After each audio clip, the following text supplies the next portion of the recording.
नमस्कार दोस्तों, मैं हूं Kundan Mishra, SEBI registered research analyst. आज हम बात करेंगे इंडिया यूएस ट्रेड डील की। इंडिया यूएस ट्रेड डील पिछले कई महीनों से अटका हुआ था। जब से अर्ली नेगोशिएशंस शुरू हुई थी, तब से ही ग्लोबल ट्रेड वॉचर्स इस डील पर नजर बनाए हुए थे। लेकिन जब अचानक यूएस प्रेसिडेंट डोनाल्ड ट्रंप ने इस ट्रेड डील का अनाउंसमेंट किया, तो ये खबर ऑलमोस्ट सबके लिए एक सरप्राइज बनकर सामने आई, क्योंकि कई राउंड्स ऑफ टॉक्स के बाद भी सिचुएशन डेडलॉक में थी और इसी दौरान यूएस ने इंडियन गुड्स पर 50% तक का टैरिफ इंपोज कर दिया था, जिसके बाद स्टेलमेट और गहरा हो गया। ट्रंप एडमिनिस्ट्रेशन लगातार इंसिस्ट कर रही थी कि इंडिया के साथ कोई भी ट्रेड डील तब तक पॉसिबल नहीं होगी जब तक न्यू दिल्ली रशिया से क्रूड ऑयल इंपोर्ट्स बंद नहीं करता। ये कंडीशन एनर्जी पॉलिसी और जियोपॉलिटिक्स दोनों से डायरेक्टली लिंक्ड थी। इंटरेस्टिंग बात यह रही कि ट्रंप ने अपने ट्रुथ सोशल पोस्ट में क्लेम किया कि इंडिया ने रशिया से क्रूड ऑयल खरीदना बंद करने पर अग्री कर लिया है। लेकिन प्राइम मिनिस्टर नरेंद्र मोदी ने जब इंडियन गुड्स पर रिड्यूस्ड 18% टैरिफ का वेलकम किया, तो उन्होंने रशिया से ऑयल इंपोर्ट्स पर कोई डायरेक्ट स्टेटमेंट नहीं दिया, और यही एम्बिग्विटी इस डील को और भी स्ट्रेटेजिक बना देती है। न्यूज़वीक की एक डिटेल्ड एनालिसिस के मुताबिक रिसेंटली कंक्लूड हुआ India UAE free trade agreement इस पूरी सिचुएशन का टर्निंग पॉइंट बन गया, जिसे ब्रसल्स ने लैंडमार्क फ्री ट्रेड पैक्ट कहा और जिसे इंडिया और यूई दोनों ने mother of all trade deals के नाम से डिस्क्राइब किया। इस एफटीए ने इंडिया की निगोशिएटिंग पावर को काफ़ी स्ट्रेंथन कर दिया और ट्रंप एडमिनिस्ट्रेशन के लिए ये एक सिग्नल था कि अगर यूएस ज़्यादा डिले करता रहा तो इंडिया ऑल्टरनेटिव ग्लोबल पार्टनर्स के साथ आगे बढ़ सकता है।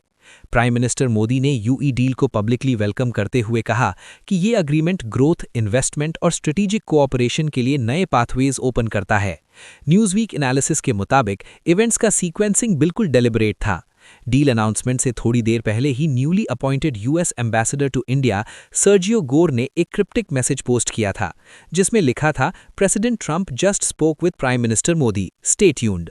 और जब थोड़ी ही देर में ट्रेड डील की खबर सामने आई, तो डिप्लोमैट्स और इन्वेस्टर्स दोनों ने नोट किया कि ये कोऑर्डिनेशन हाईएस्ट लेवल से डायरेक्टेड थी। यूएस के पर्सपेक्टिव से ये डील सिर्फ ट्रेड का इशू नहीं है, बल्कि एनर्जी सिक्योरिटी और जियोपॉलिटिक्स का भी एक बड़ा हिस्सा है। व्हाइट हाउस का क्लियर स्टैंड रहा है कि टैरिफ्स का यूज रशिया के ऑयल अर्निंग्स को कर्ब करने के ऑब्जेक्टिव से लिंक्ड है। US Treasury Secretary Scott Bessent ने भी रिसेंटली कहा कि इंडिया के रशियन क्रूड इंपोर्ट्स कोलैप्स्ड हो गए हैं और इसी के साथ टैरिफ्स रिमूव करने का पाथ ओपन होता दिख रहा है। एसोसिएटेड प्रेस ने इस अप्रोच को बिल्कुल क्लियर वर्ड्स में डिस्क्राइब किया है, रशिया की ऑयल इनकम को स्क्वीज करना ताकि यूक्रेन कॉन्फ्लिक्ट पर प्रेशर इंक्रीज हो। और इसी के साथ ट्रंप ने ऑल्टरनेटिव ऑयल सप्लाई रूट्स का भी मेंशन किया, जैसे वेनेजुएला, ताकि ग्लोबल ऑयल प्राइसेस में सडन सर्ज ना आए। ट्रंप ने यह भी क्लेम किया कि इंडिया वेनेजुएला से ऑयल खरीदने पर अग्री हो गया है और यूएस से ऑयल परचेजेस भी बढ़ाने वाला है। इस कैलकुलेशन का वेट और बढ़ जाता है जब हम ईरान रिलेटेड रिस्क्स को देखते हैं।